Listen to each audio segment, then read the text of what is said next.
నిన్న పలనాడులో ఒక దురదృష్టకరమైనటువంటి సంఘటన. మాచర నియోజకవర్గం వెలుదుర్తి మండలంలో గుండ్లపాడుకు చెందినటువంటి ఇద్దరు తెలుగుదేశం కార్యకర్తలు, జవిశెట్టి వెంకటేశ్వర్లు, వారి సోదరుడు కోటేశ్వరరావు, ఈ ఇద్దరి కూడా తెలంగాణలో ఒక ఫంక్షన్కు వెళ్ళి వస్తుండగా మార్గ మధ్యంలో స్కార్పియోతో వారిని గుద్దించి అటాక్ చేసి మరణానికి కారణమయ్యారు. ఇది పల్నాడు ప్రాంతంలో, రాష్ట్రంలో ఒక్కసారిగా ఉలిక్కిపడేటటువంటి పరిస్థితికి ఈ దారుణ హత్య ఒక సంచలనాన్ని సృష్టించినటువంటి సంఘటన. దీని మీద వెంటనే పోలీసు వారు వెళ్ళడం, దాన్ని ఇన్వెస్టిగేషన్ ప్రక్రియలో ఆ స్పాట్కి సాక్షాత్తు ఎస్పీ గారు వెళ్ళారు. వెళ్ళి ఎస్పీ గారు అక్కడ ప్రెస్లో కూడా మాట్లాడారు. మాట్లాడినప్పుడు ఆయన చెప్పిన మాటలు మీ అందరూ వినే ఉంటారు, వినకపోతే వినవలసిందిగా కూడా నేను ఈ సందర్భంగా చెప్పదలుచుకున్నాను. ఆయన ఏమన్నాయంటే, ఇద్దరు చనిపోయారు, జవిశెట్టి వెంకటేశ్వర్లు, అదేవిధంగా కోటేశ్వరరావు.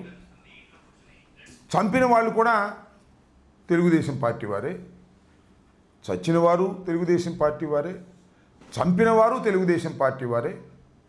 ఆ గ్రామంలో ఉన్న కక్షల కారణంగా వారు చనిపోయారు, దీని మీద ఇన్వెస్టిగేషన్ చేస్తున్నామని చెప్పారు. That is the first reaction from the police.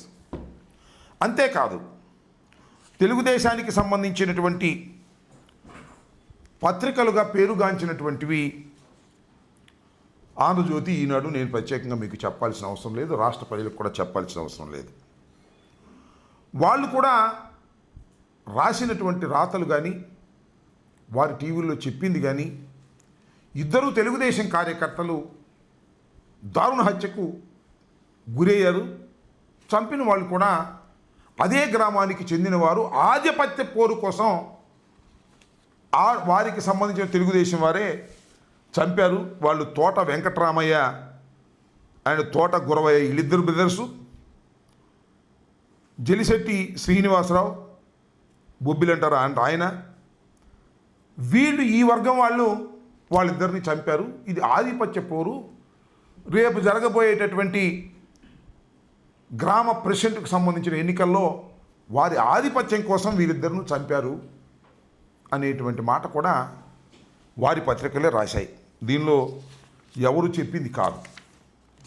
దానిలో ఈనాడులో రాసింది నేను చదివి వినిపిస్తాను, తెలుగుదేశం పత్రిక కాబట్టి. శనివారం వెల్దుర్తి మండలం బొందిలవీడిలో జవిశెట్టి వెంకటేశ్వర్లు, కోటేశ్వరరావు అన్నదమ్ములు ఇద్దరిని కారులో ఢీకొట్టి హతమార్చారు. జిల్లా వాసులు ఉలిక్కి పడేలా చేసింది. సమస్యాత్మక గ్రామమైన వెల్దుర్తి మండలం గుండ్లపాడుపై ప్రత్యేక దృష్టి పెట్టకపోవడంతోనే హత్య జరిగాయని పోలీసులు వైఫల్యాన్ని పల్నాడు వాసులు ఎత్తి చూపుతున్నారు. పల్నాడు వాసులు ఎత్తి చూపుతున్నారు. ఇది పోలీసుల వైఫల్యం అనేటువంటి మాట చెప్పారు అక్కడ. మళ్ళా పక్కా నిఘా వైఫల్యం. ఈ నెల 21న జిల్లా ఎస్పీ కంచి శ్రీనివాసరావు గుండ్లపాడులో స్వయంగా పల్లె నిద్ర చేశారు. గ్రామంలో శాంతి భద్రతలకు విఘాతం లేకుండా ఉండాలని, ప్రశాంత వాతావరణంలో జీవించాలని హితబోధ చేసిన వర్గ పోరు ఆగలేదు. అంటే దిస్ ఇస్ ద వైఫల్యం, పోలీసుల యొక్క ఇన్ఎఫిషియన్సీ ఉంది అనేది ఈనాడు పత్రికలో రాస్తున్నారు. బహుశా ఎస్పీ గారు వాళ్ళకి నచ్చలేదు అనుకుంటున్నారు, తొందరలోనే ఎస్పీ గారిని ట్రాన్స్ఫర్ చేయాలనుకుంటున్నారో మరి ఏమో నాకు తెలియదు. అంటే పోలీసు వైఫల్యం వలన ఇది జరిగాయని చాలా స్పష్టంగా వాళ్ళు చెప్పారు. నేను ఎందుకు ఈ విషయం అంతా చెప్తానంటే చాలా ఆశ్చర్యం. ఇరు వర్గాలు తెలుగుదేశానికి సంబంధించినవే, ఎప్పుడు వైసీపీకి సంబంధించిన వారు కాదు. ఈ తోట వెంకటరామయ్య వర్గం కానీ, జవిశెట్టి వెంకటేశ్వర్ల వర్గం కానీ, వీళ్ళిద్దరూ కూడా ఎప్పుడు వైఎస్ఆర్ కాంగ్రెస్ పార్టీకి సంబంధము లేనటువంటి రెండు వర్గాలు. ఈ రెండు వర్గాల ఆధిపత్య పోరులో ఒక తెలుగుదేశం వర్గం మరొక తెలుగుదేశం వర్గాన్ని చంపేస్తే వైసీపీకి ఏం సంబంధం అనేది ఇక్కడ ప్రశ్న. వైసీపీకి సంబంధం ఉందంట. ఈ హత్యకు కారణం మా పిల్లల రామకృష్ణారెడ్డి, పిన్నెల వెంకటరామరెడ్డి, వీళ్ళిద్దరూ కారణమట. ఎఫ్ఐఆర్ పెట్టేశారు, రిజిస్టర్ చేసేశారు. ఏంటిది? రాజకీయ కక్ష కాదా అని అడుగుతా ఉన్నా. ఇది ధర్మమా అని అడుగుతా ఉన్నా. నేను చాలా సందర్భాలు చెప్పా, 307 పెట్టేస్తున్నారు. డెడ్ బాడీ లేదు కాబట్టి 307 పెడుతున్నారు. డెడ్ బాడీ దొరికితే 302 పెడతారు అని. వాళ్ళు డెడ్ బాడీ దొరికింది. తెలుగుదేశం వాళ్ళు నరుక్కున్నారు, చచ్చిపోయారు. 2 డెడ్ బాడీలు ఉన్నాయి. ఏం చేయాలి ఇప్పుడు? తెలుగుదేశం వాళ్ళ మీద కేసు పెట్టాలి. ఎవరు చంపారో వాళ్ళని పెట్టాలి. అట కాదంట. రాజకీయ కక్షతో రామకృష్ణారెడ్డి, వెంకటరామరెడ్డి ఇద్దరు అన్నదమ్ముల్ని కూడా ఈ కేసులో పెట్టాల్సిందే అని పెట్టేశారు. ఎక్కడికి పోతున్నారని ఆలోచించమని మనవి చేస్తున్నా. పోలీసు వ్యవస్థ ఎక్కడికి పోతా ఉంది? పోలీసుల వైఫల్యం అని ఈనాడు రాస్తారు, తెలుగుదేశం వాళ్ళు చెప్తారు. ఎస్పీ శ్రీనివాస్ గారు వెళ్ళి అక్కడే పడుకుని ఒక రోజంతా ఉంటారు. మళ్ళీ ఈ హత్యలు జరుగుతాయి. ఏం చేస్తారు పాపం పోలీసులు మాత్రం? లా అండ్ ఆర్డర్ మెయింటైన్ చేయండి అయ్యా. గ్రామాల్లో కక్షలు కార్పణ్యాలు లేకోకుండా చూడండి. ఎవడైనా కక్షలు కార్పణ్యాలు ఉంటే వాళ్ళని తీసుకొచ్చి బైండ్ ఓవర్ చేయండి. బైండ్ ఓవర్ తీసుకొచ్చి వాళ్ళని పోలీస్ స్టేషన్లో కూర్చోబెట్టి కాస్త కౌన్సిలింగ్ చేయండి. అంటే కౌన్సిలింగ్ అంటే వేరే కాదు, చెప్పండి అని చెప్పటలా. ఇప్పుడు లోకేష్ గారు, హోంమంత్రి గారు, చంద్రబాబు నాయుడు గారు ఏం చెబుతున్నారంటే, ఏదైనా కేసు దొరికితే జగన్మోహన్ రెడ్డి గారు మనుషులు పెట్టేయండి, వైసీపీ కార్యకర్తలు పెట్టేయండి. అంతేకాదు, అవసరమైతే కంప్లైంట్ తీసుకుని ఆ వైసీపీ కార్యకర్త ఎవరైనా మరీ విపరీతంగా మాట్లాడుతూ ఉంటే వాడిని తీసుకొచ్చి ఉల్లు ఓనం చేసేయండి, కొట్టేయండి. అంతే, కొట్టేసి కోర్టులో ప్రొడ్యూస్ చేయండి. నేను చూశాం కదా, హరికృష్ణ నేతన్ని గురజాల కోర్టులో ప్రొడ్యూస్ చేసే ముందు ఇష్టం వచ్చినట్టు కొట్టారు. కాళ్ళు చేతులు వాసిపోయినాయి. మ్యాజిస్ట్రేట్ గారు ముందుకెళ్ళి చెప్పాడు. తర్వాత గుంటూరు జీజీహెచ్కి రిఫర్ చేశారు. సరే, డాక్టర్లను కూడా మేనేజ్ చేసే కార్యక్రమం చేస్తున్నారు పోలీసు వాళ్ళు, అది వేరే విషయం. పోలీసు వాళ్ళ పని ఏమిటంటే వైసీపీ కార్యకర్తల్ని కొట్టడం, వారి మీద కేసులు పెట్టడం, దానిలో ఉక్కిరి బిక్కిరి అవ్వడం తప్ప రెండో పని లేదు. ఇంకా లా అండ్ ఆర్డర్ ఎక్కడ కాపాడుతాడు? ఎస్పీ గారును వీళ్ళను. ఇంకో పార్టీ చెప్తా, డిఎస్పీ ఉన్నాడు అక్కడ పాపం, ఇప్పుడు లేడు. ఆయన పేరు జగదీష్ అట. ఫస్ట్ రిక్రూట్మెంట్ పాపం, ఫ్రెష్గా వచ్చాడు. ఇంకా పోలీసు లక్షణాలు అలవాటు పడలా. అంటే వీళ్ళు నమస్కారాలు పెట్టడం, పోస్టింగ్ల కోసం వాళ్ళ చుట్టూ వేల్చడం తిరగడం అలవాటు కదా. ఫస్ట్ పోస్టింగ్ వచ్చాడు. చంద్రబాబు నాయుడు గారు, హోంమంత్రి గారు, లోకేష్ గారు ఎవరి మీద ఒక తప్పుడు కేసు పెట్టమన్నారు, నేను పెట్టనన్నాడు. సరే, మేం చేస్తే పెట్టవా, తీసేయి అన్నారు. ట్రాన్స్ఫర్ వెళ్ళిపోయాడు. 2 నెలలు అయింది, ఇంకా పోస్టింగ్ లేదు అక్కడ. ఖాళీ ఎంటీ ఖాళీగా ఉంది డిఎస్పీ పోస్టు. ఎవరున్నారు పక్కన? సత్యనపల్లిలో ఉన్నాడు ఒక ఆయన, ఏం చెప్తే అది చేస్తాడు. ఇవాళ రామకృష్ణారెడ్డిని కేసులో పెట్టమంటే పెడతాడు, లేకపోతే నన్ను పెట్టమంటే పెడతాడు. అది ఈ సాక్షి ఆయన ఉంటే ఆయన పెట్టమంటే పెడతాడు, ఎవరిని పెట్టమంటే ఆయన పెడతాడు. ఆయనకి ఇన్ఛార్జ్ ఇచ్చారు. ఏమిటండి, ఎక్కడికి పోతున్నారు ఇవాళ? నేను అడుగుతా ఉన్నా పోలీస్ వ్యవస్థని. దుర్మార్గం కాకపోతే ఏంటిది? ఇంత దుర్మార్గమైనటువంటి పరిపాలన పోలీసుల్ని పట్టుకొని చేస్తున్నారు. నేను మీకు ఇంకో విషయం చెప్తా. ఆంధ్రజ్యోతిలో కూడా నేను రాశాడు, దేవుని వర్గపోరు, ఒకళ్ళ మీద ఒకళ్ళు చేసుకు. ఇది ఇంకొక విషయం కూడా ఇక్కడ చెప్పాలి మీకు. చంద్రయ్య అని అప్పుడప్పుడు తోట చంద్రయ్య అని చంద్రబాబు నాయుడు గారు రంకెలేస్తుంటాడు, చూశారుగా. మొన్న ఈ మధ్యన వాళ్ళ అబ్బాయికి కూడా ఉద్యోగం ఇప్పించానని తోట చంద్రయ్యని జై జగన్ అనమంటే అనలేదు, జై చంద్రబాబు అన్నాడు, అందుకని చంపేశారు, గొంతు కోసి పారేశారు అన్నాడు. ఇదే గ్రామం ఆ తోట చంద్రయ్యది కూడా. తోట చంద్రయ్య మనుషులే వీళ్ళందరూ కూడా, అటు ఇటు. ఏం చేసేవా నువ్వు? నాకు అర్థం కాదు. చంద్రబాబు నాయుడు నీ అధికారం వచ్చి సంవత్సరం అయింది కదా, ఈ గ్రామంలో ఫ్యాక్షన్ ఆపగలిగావా? ఈ గ్రామంలో 2 దారుణ హత్యను ఆపగలిగావా? ఆపలేదు. నీ గొడవ నీదే, ఏ కాడకి. నేను ఇంకొక విషయాన్ని కూడా చెప్తా. అక్కడ మర్డర్ జరిగింది కదా, ఆ రోడ్డు మీద వెళ్తూ ఉంటే పాపం వాళ్ళు స్కూటర్ల మీద వస్తుంటే దాన్ని ఢీ కొట్టారు, ఎగిసి అవతల పడారంట పాపం ఇద్దరును తెలుగుదేశం కార్యకర్తలు. గుద్దించి ఎవరిది? తెలుగుదేశం వాళ్ళదే. ఇదిగో పోలీసులు పట్టుకున్నారు అక్కడే. నేను ప్రత్యేకంగా చెప్పాల్సిన అవసరంలో పోలీసులు వెళ్ళి స్పాట్లో చూశారు. దాని మీద ఏముందో చూసారా? జేబీఆర్. జేబీఆర్ అంటే ఏంటనుకున్నారు? పిన్నెల రామకృష్ణారెడ్డి అంట, జోలకంటి బ్రహ్మారెడ్డి కాదంట. జేబీఆర్ అంటే జోలకంటి బ్రహ్మారెడ్డి కాదట. జేబీఆర్ అంటే పిన్నెల రామకృష్ణారెడ్డి అంట. పోలీసులు చెబుతున్నారు. ఏమయ్యా జేబీఆర్ అని మరి ముందేమన్నా ఉందేమో జై చంద్రబాబు అని, నేను చూడలేదు కానీ ఇది పత్రికల్లో వచ్చింది, వాట్సాప్లో వచ్చింది. జేబీఆర్ జోలకంటి బ్రహ్మారెడ్డి అని తన అనుచరులు ఇది వేసుకెళ్ళి గుద్ది ఇద్దరిని చంపి దీన్ని వదిలి పారిపోయేస్తే పిన్నెల రామకృష్ణారెడ్డిని వాళ్ళ సోదరుని పెడతారండి. ఏందండి ఇది? నాకు అర్థం కాల. ఎక్కడికి పోతున్నారు అంటున్నా పోలీసు వారు. చంద్రబాబు అసలు మీకు మైండ్ ఉందా లేదా అంటున్నా. డెడ్ బాడీ దొరికితే ఎవరిని పెడితే ఆయన పెట్టేస్తావా? మీలో మీరు కొట్టుకున్నారు. మొన్న ఎక్కడండి ప్రకాశం జిల్లాలో వీరయ్య చౌదరి అంట, వాళ్ళు కొట్టుకున్నారు. సందు దొరకలా, సందుకి ఎవరిని పెట్టేసేవాడు. ఆ వీరయ్య చౌదరి పాపం చంద్రబాబు గారికి లోకేష్ గారికి బాగా సన్నిహితుడట. ఆయన చంపేశారు పాపం దారుణంగా. పోలీస్ వైఫల్యం ఎంత ఉందో చూడమని చెప్తున్నా. దారుణ హత్య అది. డైరెక్ట్గా తెలుగుదేశం పార్టీకి చెందినటువంటి వ్యక్తిని ఇంకో తెలుగుదేశం పార్టీ వెళ్ళి చంపేశారు. అసలు మా వాళ్ళు వెళ్ళి భయపడి చచ్చిపోతున్నాం మేము, వాళ్ళ మా కార్యకర్తలందరూ కూడా ఏముండి లోపలేస్తారని. మేము చంపుతామా? అంత ధైర్యం ఉందా? ఏంటి law and order utter failure అవుతుంది రాష్ట్రంలో. డెడ్ బాడీ దొరకగానే ఎవడొకడు పెట్టేయటం వైఎస్ఆర్ కాంగ్రెస్ పార్టీ వాళ్ళు అనేటువంటి ఉద్దేశంతో ఇవాళ చంద్రబాబు నాయుడు గారి ప్రభుత్వం పనిచేయటం చాలా దురదృష్టకరమని ఈ సందర్భంగా నేను చెప్పదలుచుకున్నాను. ఈ జేబీఆర్ అని జోలకంటి బ్రహ్మారెడ్డి గారి బ్రాండ్ వేసుకొని జై తెలుగుదేశం అని వెళ్ళినటువంటి కార్యకర్తలు చంపితే వైఎస్ఆర్ కాంగ్రెస్ పార్టీ మీద పెట్టి కక్ష తీర్చుకోవాలనే ప్రయత్నం మీరు చేస్తున్నారు. ఇది సమంజసం కాదని కూడా ఈ సందర్భంగా నేను మనవి చేస్తున్నా. పాపం ఎస్పీ గారికి కూడా పొద్దున్న 2-3 సార్లు ఫోన్ చేశా. ఆయన పాపం ఫోన్ ఎత్తట్లా. ఫోన్ ఎత్తే మళ్ళీ ఆయనకి ప్రమాదం, ఎందుకు ట్రాన్స్ఫర్ అయిపోతాడా ఆ జగదీష్ అనే డిఎస్పీ లాగా.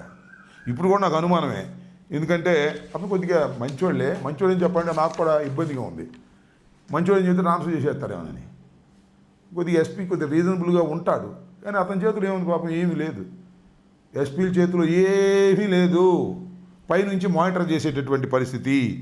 ఆయన ఎస్పీ ఫెయిల్యూర్ వల్ల ఇదంతా జరిగింది అనేటువంటి దాన్ని ఎక్స్పోజ్ చేయడానికి ఈనాడు ప్రయత్నం చేస్తుందంటే తొందరలోనే సార్కి లూప్ లైన్లోకి పంపుతారేమో నాకు అనుమానంగా ఉంది. ఇలాంటి దుర్మార్గమైనటువంటి రాజకీయాలు చేసి హత్య కేసులు అన్నెసరిగా, ఎంత దుర్మార్గం అండి. ఒక హత్య కేసులో ఇన్నోసెంట్గా ఉన్నటువంటి వ్యక్తుల్ని మీరు ముద్దాయిలుగా చూపిస్తే ఆ పాపం ఊరికి నేను పోతుందా నేను అడుగుతా ఉన్నా. ఏదో చిన్న కేసులు పెట్టారంటే అది వేరే విషయం. మర్డర్ కేసులో ఒక మనిషిని నిండుగా ప్రాణాలు తీసినటువంటి కేసులో సంబంధం లేనటువంటి పిన్నెల రామకృష్ణారెడ్డి గారిని, వారి బంధువుని, వారి తమ్ముడిని మీ కోపం ఉంటే వేరేగా చూసుకోండి, రేపు ఓడగొట్టండి మరొకసారి దమ్ముంటే. ఈ రకంగా మీరు మర్డర్ కేసులో డెడ్ బాడీ దొరకంగానే ఆ ముద్దాయిలతో పాటు వీరిని కూడా పెట్టేటటువంటి కార్యక్రమం మీరు చేస్తున్నారంటే ఇది చాలా దుర్మార్గం. ప్రజాస్వామ్యంలో ఇది సరైనటువంటి విధానం కాదు. అసలు లా అండ్ ఆర్డర్ ఉందా లేదా? ఇక పోలీసులు న్యాయం చేస్తారా చెయ్యరా? ఇక న్యాయస్థానాలకు వెళ్ళి న్యాయం చెందవలసిందేనా? పోలీసులు కేసులు రిజిస్టర్ చెయ్యరా? వైఎస్ఆర్ కాంగ్రెస్ పార్టీ వారికి ఏదైనా జరిగితే తీసుకెళ్ళి కేసిస్తే దాన్ని రిజిస్టర్ చేసే ప్రశ్నే లేదు.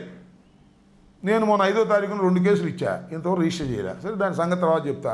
ఆ రిజిస్టర్ చేయకపోతే ఏం చేయాలో నాకు తెలుసు. ఒక రోజు వెళ్తాం, నిరసన తెలియజేస్తాం న్యాయవాదులు అందరం. ఆ తర్వాత మళ్ళీ హైకోర్టుకు వెళ్ళి రిట్ ఆఫ్ మాండమస్ వేస్తాం అనుకోండి. పోలీసులు నిర్వీర్యమైపోతున్నారు. పోలీసులు తెలుగుదేశానికి జేబు సంస్థగా తయారవుతుంది.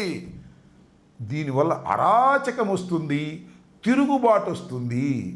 ప్రజలు కూడా ఇంక పోలీసులు మనం రక్షించలే, మనమే రక్షించుకోవాలనేటువంటి భావన వచ్చినప్పుడు ఫ్యాక్షన్స్ పెరుగుతాయి, తగాదాలు పెరుగుతాయి, హత్యలు పెరుగుతాయి, రైటింగ్స్ పెరుగుతాయి, అటెంప్ట్ మర్డర్లు పెరుగుతాయి. పోలీసులు ఏదో సహాయం చేస్తారంటే కాము కూర్చున్నారు, కానీ పోలీసులు కూడా సహాయం చేయాలంటే మనమే కత్తి కర్రబిచ్చుకు ఎలా చూచిద్దామనేటువంటి భావన కలిగే విధంగా ఇవాళ చేస్తున్నారు. దీన్ని వైఎస్ఆర్ కాంగ్రెస్ పార్టీ తరఫున మేము తీవ్రంగా ఖండిస్తున్నాం. ఫస్ట్ రియాక్షన్లో తెలుగుదేశం పార్టీకి చెందినటువంటి పత్రికలు కూడా ఏ విధంగా చెప్పాయో నేను మీకు చెప్పాను. ఆ విధంగా చేసి ఇవాళ ఈ విధంగా చేస్తున్నారు. ఫస్ట్ రియాక్షన్ కూడా ఎస్పీ గారిది మీరు చూడండి. ఇరు పార్టీలు వైఎస్ఆర్ పార్టీకి సంబంధం లేవని, తెలుగుదేశం వారే అటు ఇటు చంపుకున్నారని చెప్పిన తర్వాత ఇవాళ రాత్రంతా ఆలోచించారు, మదనపడ్డారు.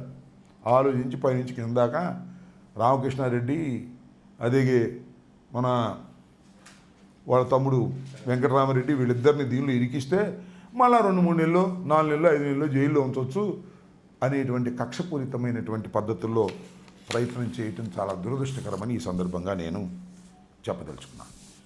సార్, అతిగా ఉపయోగించిన వెహికల్ దొరికింది. బంధువులు చనిపోయిన ఎవరైతే బంధువులు ఉన్నారో పలానా వాళ్ళు చంపారని కూడా స్పాట్లో అక్కడే చెప్పారు. కానీ నిన్న ఎమ్మెల్యే రాత్రి వెళ్ళేటప్పటికి చీనంతా మారిపోయింది. ఎమ్మెల్యేనే చెప్పారు. ఇప్పుడు ఎవరైతే వెనక ఎఫ్ఐఆర్ ఇచ్చాడో డిఫాక్టో కంప్లైనెంట్, ఆయన పేరు తోట అల్లుడే, చనిపోయిన అల్లుడే ఇచ్చాడు. వాళ్ళకి సంబంధించినటువంటి వాళ్ళు కూడా ఆంజనేయులు, తోట ఆంజనేయులు అని ఆయన డిఫాక్టో కంప్లైంట్ ఇచ్చాడు. తోట ఆంజనేయులు ఎఫ్ఐఆర్ ఇచ్చాడు. జలిశెట్టి వెంకటేశ్వరరావు ఎవరైతే డిసీజ్డ్ 1 ఉన్నాడో వాళ్ళ అల్లుడు, వాళ్ళు కూడా స్టేట్మెంట్స్ ఇచ్చారు. మా ఊరు వాళ్ళే చంపారండి, మా పార్టీ వాళ్ళే చంపారండి అని చాలా క్లియర్గా ఇచ్చారు. ఎందుకంటే ఈ వెనక ఈ జలిశెట్టి వెంకటేశ్వరరావు అల్లుడు తోట ఆంజనేయులు వెనక బైక్లో వస్తున్నాడు. ఇది చూసి వాళ్ళు వారిపోయారు ఈ జేబీఆర్ కారులో నుంచి. వాళ్ళు కూడా స్టేట్మెంట్ ఇచ్చారు. ఫస్ట్ రియాక్షన్స్ అన్నీ కూడా ఇది తెలుగుదేశం పార్టీ వాళ్ళే వాళ్ళల్లో వాళ్ళు కొట్టుకున్నారు, చంపుకున్నారు, ఆ వీరయ్య చౌదరి లాగానే అనేది అందరికీ తెలిసినటువంటి సత్యం. దొరికిందిరా డెడ్ బాడీ పెట్టండిరా అన్నారు. ఇద్దరిని పాపం అన్నదమ్ముల్ని పెట్టేటటువంటి కార్యక్రమానికి దిగజారిపోయారు. దీనికి మూల్యం తప్పనిసరిగా తెలుగుదేశం పార్టీ ఎవరైతే పోలీసులు ఇలాంటి ఫాల్స్ కేసును రిజిస్టర్ చేస్తారో వాళ్ళకు కూడా మూల్యం చెల్లించవలసిన అవసరం ఉంటుందని కూడా ఈ సందర్భంగా చెప్పదలుచుకున్నాను. ఈ విషయాన్ని ఎమ్మెల్యే స్వయంగానే పెన్నెల్లి సోదరుల పాత్ర ఉందని, మీ 7.0 అనేది మీకు వస్తుందని ఆయన చెప్పడం జరిగింది. అదే ఎమ్మెల్యే గారి ప్రోద్బలంతో, ఈ జేబీఆర్ గారి ప్రోద్బలంతోనే ఈ కేసుని పెట్టారు. దానిలో ఏ విధమైన సందేహం లేదు. It is a falls case. ఇంకా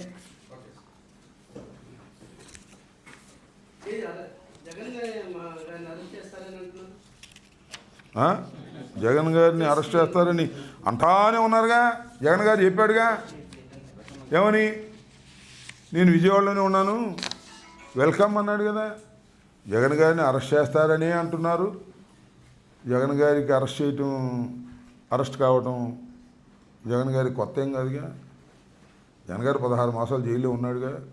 జగన్ గారిని అరెస్ట్ చేస్తారు, పిన్నెల్లి రామకృష్ణారెడ్డిని అరెస్ట్ చేస్తారు, వాళ్ళ తమ్ముడిని అరెస్ట్ చేస్తారు. కాంగ్రెస్ వాళ్ళు వైఎస్ఆర్ కాంగ్రెస్ పార్టీ మొత్తాన్ని అరెస్ట్ చేసి జైల్లో పెట్టి బాబు కొడుకులు ఇద్దరు రాజ్యం వెలుగుందాం అనుకుంటున్నారు. చూద్దాం దాని సంగతి ఏంటో, పెట్టమని చూద్దాం. మనం ఏం చేస్తాం? పోలీసులు వాళ్ళు చెప్పినట్టు వింటున్నారు, లోపలేస్తున్నారు, బెయిల్కి అప్లై చేసుకుంటున్నాము. బెయిల్ వచ్చిన వాళ్ళు బయటకు వస్తున్నారు. రామకృష్ణారెడ్డి పాపం 2 మాసాలు జైల్లో ఉండి బయటకు వచ్చాడుగా. అయితే కక్ష తీరలా, మళ్ళీ ఏంటి లోపల అంటున్నారు. అది పరిస్థితి. ఓకే, చెప్పాగా మొన్న, నువ్వు రాంబాబు గారిని అరెస్ట్ చేయట్లేదంటావు, లేకపోతే పవన్ కళ్యాణ్ గారు అట్లా అన్నాడు ఇట్లా అన్నాడు అంటే నేనేం చెప్పను సమాధానం? అర్థమైందా? ఇంకా